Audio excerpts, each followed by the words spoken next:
শান্ত সবুজে ঘেরা গ্রামে ছিল বুনো নামের একটি শক্তিশালী ও প্রফুল্ল কুকুর এবং মিষ্টি নামের একটি ছোট নরম পশমের বিড়াল।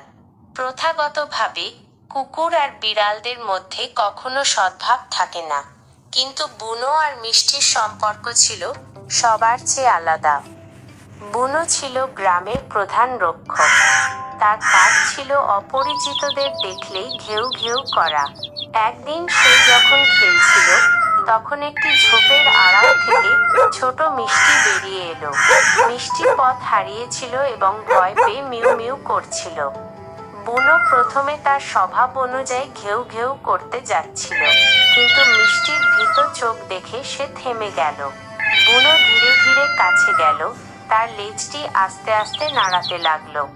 মিষ্টি ভয় না পেয়ে বুনোর বিশাল থাবার পাশ ঘেঁষে এসে ঘেউ ঘেউয়ের পরিবর্তে গুড় গুড় করতে শুরু করলো। সেই দিন থেকেই তাদের বন্ধুত্ব শুরু। তাদের বন্ধুত্বের দৃশ্য ছিল গ্রামের মানুষের কাছে এক আনন্দদায়ক বিষয়। বিকেলের ঘুম। মিষ্টি প্রায়শই বুনোর উষ্ণ লোমশ পিঠের উপর গুটিয়ে ঘুমাতো। বুনো সতর্কভাবে শুয়ে থাকত, যাতে তার ছোট্ট বন্ধুটির ঘুম না ভাঙে।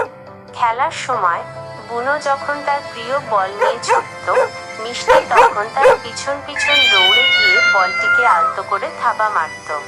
মাঝে মাঝে মিষ্টি দুষ্টুমি করে বুনোর লম্বা কান ধরে টানত, আর বুনো কেবল মজার ছলে একটু উ করে উঠত। যদিও তাদের খাবারের পছন্দ আলাদা ছিল, তবুও তারা একে অপরের খাবারের পাত্রের পাশে বসে থাকত, নীরবে একে অপরের সঙ্গ উপভোগ করত। একদিন গ্রামে ভীষণ ঝড় এলো। বিদ্যুৎ চমকাচ্ছিল এবং খুব জোরে বৃষ্টি হচ্ছিল। বুনো ভয় পেয়ে গিয়েছিল। কুকুরেরা সাধারণত বজ্রপাতের শব্দে ভয় পায়। মিষ্টি দেখল তার বড় বন্ধুটি কাঁপছে। মিষ্টি বুনোর পাশে গিয়ে বসলো এবং তার নরম শরীর দিয়ে বুনোর গা ঘষে দিতে লাগলো।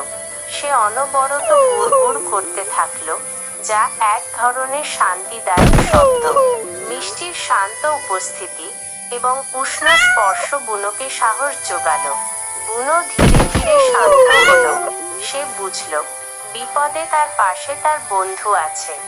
তাদের এই অটুট বন্ধন দেখে গ্রামের সবাই বুঝলো যে বন্ধুত্বের জন্য কোনো নিয়ম বা জাতের ভেদাভেদ থাকা উচিত নয়।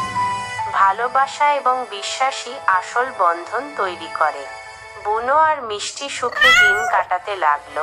তাদের বন্ধুত্ব প্রমাণ করলো যে বিপরীত স্বভাবের প্রাণীরাও একে অপরের সবচেয়ে ভালো বন্ধু হতে পারে। গল্পে শিক্ষা। সত্যিকারের বন্ধুত্ব চেহারা, আকার বা স্বভাবের পার্থক্য দেখে না। এটি কেবল বিশ্বাস, সহানুভূতি এবং ভালোবাসার উপর ভিত্তি করে গড়ে ওঠে। বন্ধুরা, গল্পটি আপনার কেমন লাগলো? আপনি কি বুনো আর মিষ্টির আরও কোনো অ্যাডভেঞ্চারের কথা শুনতে চান, নাকি অন্য কোনো প্রাণীর গল্প জানতে চান? কমেন্টে লিখে জানাবেন। আর আমাদের চ্যানেলটিকে সাবস্ক্রাইব করে লাইক শেয়ার করতে ভুলবে না কিন্তু।